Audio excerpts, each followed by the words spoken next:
It's Friday, October 13th, and this is your Barbados Today afternoon update. I'm Ryan Joltz.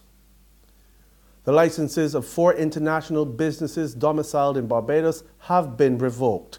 International Business Minister Donville Innes made the revelation this morning as he addressed a meeting of the corporate sector at the Grand Salle. He explained that the businesses had breached laws governing the sector and action had to be taken to preserve the island's integrity.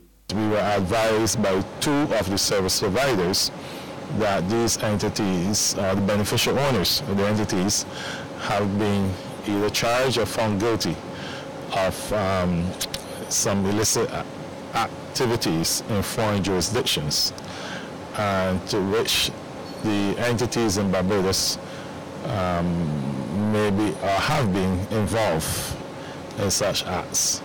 And we are duty bound where we receive such information to investigate in a timely fashion and to take decisive action. And on the advice of my Director of International Business and Senior Legal Officer, I've taken a decision that with effect from today, these companies' licenses shall be revoked. Police are investigating the death of a man said to be in his 50s. Lawmen say that around 7:55 this morning, they received a report that the body of a man was found floating in the waters in the area of the Bridgetown Fisheries Complex along the Princess Alice Highway in St. Michael. The body was retrieved by a member of the Barbados Coast Guard. Angry residents in sections of St. George were last night assured that the toxic smell emanated from the garbage dump at Lower Estate will be gone within another 2 weeks. The commitment was given by Chief Executive Officer of Project Recycle Anderson Cherry during a heated town hall meeting at the Salters Church of God in St. George. Emotional residents pleaded with Cherry for relief. My house is not sealed. I don't have a sealed house. I just have a paling and it's over. So you can imagine having to turn off the fan with 2 children that are asthmatics, right? And can't sleep because they have to be watching, especially with 1 year old, to make sure that she's breathing properly. And if anybody knows me, I'm a very, very frantic parent. I snatch and move. I don't take, I just get scared. You understand? I have had some experience where my children are concerned, and I'm very, very frantic, especially right now my 1-year-old, she's breathing like if she has a cold coming on. Originally, no, she doesn't have a cold, she doesn't have a runny nose, she doesn't have anything, but it has me because I have to be up at night watching. But what I stand here now as is a person who has suffered respiratory problems as a result of the stinking, nasty, rotten smoke that emits from the landfill. Sorry, garbage dump. Okay? I have spent hundreds of dollars on myself and hundreds of dollars on my dog. In response, Cherry also agreed to remove all of the existing offensive waste within 6 months and shut down the site altogether. He told residents that only topsoil will be accepted at the quarry now, and the meeting also established a 12-member monitoring committee that includes the former general manager of the Barbados Water Authority, Dr. John Manza, former president of the Barbados Association of Medical Practitioners, Dr. Carlos Chase, and 2 residents each from various communities affected by the order. A local non-governmental organization has announced plans to do even more to facilitate parents who wish to be homeschooling their children. President of the African Heritage Foundation, Paul Rock, says his organization has launched a new interactive website to assist both parents and children. And over the last year, we have been developing what we call our home-directed learning service, which is actually a homeschooling service. And this service helps parents with their application to the ministry to homeschool. It helps parents with developing tailored curricula based on the needs of their children. We also have assistance for parents who have challenges with particular areas of administering the areas of their curricula, right? So what we have, we don't have teachers, we have what we call facilitators. right? So that is basically what we're doing. We have just launched our website last night. We made it live, right? The name of the academy, it is called the Barbados Acubulan Academy for Social Empowerment, BASE for short. And what we actually hope to do is have an actual academy, a physical structure where, like, well, not a normal, I don't want to call it a normal school, but a structure where the students can come. And the homeschooling service is one aspect of that academy.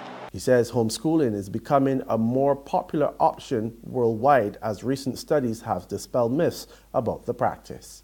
Universities and colleges, they are going for the homeschool child over the children that are normal, that normally go through the system. And this is for a number of reasons. They find that the children are more creative in their thinking. They find that the children are even more socialized because there's, again, another myth that thinks that because you educate your child at home, they're deprived of the socialization that they supposedly would get in school. Professionals have argued that school doesn't provide the socialization that we think it does, because the children are set within children of their age group in one particular space all the time. So it's not like if they're going out and meeting different people and this and that thing. Whereas with the home school, you have the opportunity, your children can still join clubs, people who go to church, they still have church. So there are a number of things, and you have more time to explore this with your child. In sports news now, the International Cricket Council unveiled a long-awaited 9-nation Test Championship earlier today in a bid to preserve the 5-day format of cricket following the rapid growth of 2020 matches. The Test League will start in 2019 and see 9 teams play 6 series over 2 years, 3 home and 3 away. It will culminate in a final between the 2 top teams at Lord's in England. The 9 nations in the competition are Australia, Bangladesh, England, India, New Zealand, Pakistan, South Africa, Sri Lanka, and the West Indies. There's regional and international news after this short break.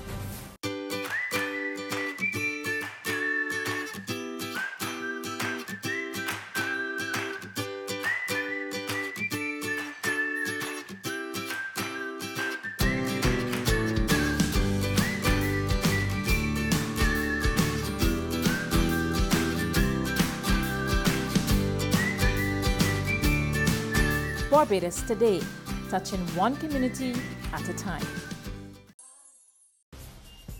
On the region, Hurricanes Maria and Irma have blown away robust growth in the Caribbean's tourism sector. The chairman of the board of directors of the Caribbean Tourism Organization, Joy Jabrulu, says expectations that the sector will grow by 5.2% for the remainder quarters of the year they have now slowed. Speaking at a press conference at the State of the Industry conference underway in Grenada, Jabrulu said before the storms, the sector was booming with over 16.6 million international tourist arrivals and with growth in all major source markets except South America.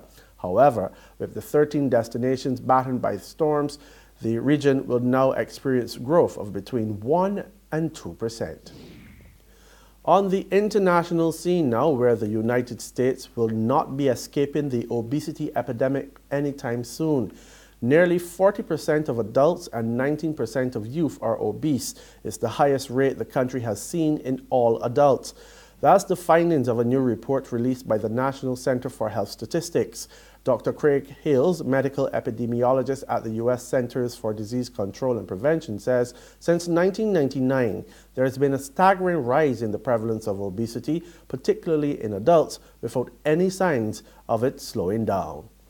And that's news. But for the very latest, visit our website at www.barbadostoday.bb. Also subscribe to our e-paper, email updates, and like us on Facebook. We're also on Izumi Media in bus terminals and on Screenplay at supermarkets and gas stations near you. We're also on Mix 96.9 FM. I'm Ryan Joltz. Continue to enjoy your afternoon.